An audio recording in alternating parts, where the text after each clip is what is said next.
Hello and welcome to Cecil.tv and Cecil Weekly. I'm your host, Rob Churnside. We have a great show today, and our first guest is Jerry from Cecil County Health Department, going to talk to us about the Zika virus. Jerry, welcome to Cecil.tv. Glad to be here, Rob.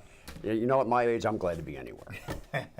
So, tell us about the Zika virus and what the health department's doing to prevent this. Well, the main thing people need to know is that it's not much of a threat right now in Cecil County. We haven't had what we call vector-borne case, which is, in other words, a case by someone being bitten by a mosquito. The other thing that's important is we haven't even had a travel-related case, and that's somebody who travels to another country, gets bitten by a mosquito, and brings it back.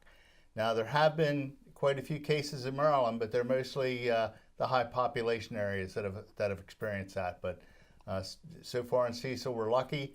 We're also lucky because we're the northernmost part of the state of Maryland, so the mosquito that's the main carrier, the Aedes aegypti, doesn't do very well up here. So they have captured some in the lower portion of Maryland, but we haven't seen any up here. But we do have what's called the Aedes albopictus, which is, you probably all know that as the Asian tiger. And they're the mosquitoes that bother you. They're very aggressive. They're out during the daylight hours. Yep. All the time, right? All the time. Night and day. If you travel, if you go in the shade during the day, they'll be all over you. They'll chase you into your car and come into the car with you. And then when you're driving, they'll try and bite you. They'll also follow you into your house. So the Aedes mosquito has actually adapted to living with humans. So they stay around your house. The trucks that go around and spray, they're not very effective against them. So it's up to us to do the preventive measures of going around and emptying water, our flower pots, bird baths and stuff like that periodically to stop these mosquitoes from breeding. So Jerry, let me ask you this. How much water do they need? A bottle cap full of water. They can breed in a bottle cap full of water. These mosquitoes, like I said, they've adapted to being able to breed in very small quantities of water. A nook in a tree, they will actually breed in a nook in a tree. If you have a hole in your tree or something, you need to fill it with sand or concrete or something like that to stop them from breeding. So they can breed in a very small quantity of water. You can also buy larvicides, which you can put in places that you can't empty the water out, which will stop the mosquito from developing into adults. So it's very important that we stop them from breeding first off. Well, Jerry brought this informational pamphlet here and has a lot of information. And it seems like you know every bit of it. Could you say the Latin name of that mosquito again? Aedes aegypti is the main carrier. That's the tiger, right? No, that's the main carrier that's, you've heard in Brazil, has been spreading the disease. Okay. It's the one that hasn't been doing very well the further north it gets. That's not saying it won't adapt, because insects mutate and it could adapt. But right now, it's not surviving very well northwards. So, but we do have the Aedes albopictus, which is very common here. It can also carry the disease. The difference is that the aegypti prefers humans.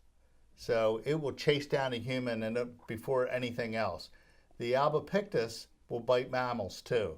So it's less virulent with the disease, in that it won't spread it near as quickly, because it'll go over after other things besides humans, where the aegypti will just go after humans. So it's a multifaceted war on these skeeters. It absolutely is. We still, in Maryland, we still do spray trucks go around, but they generally go at night because we don't want to kill our pollinators, the bees. So unless there's would be an outbreak of Zika in Maryland, we won't be spraying in the daytime.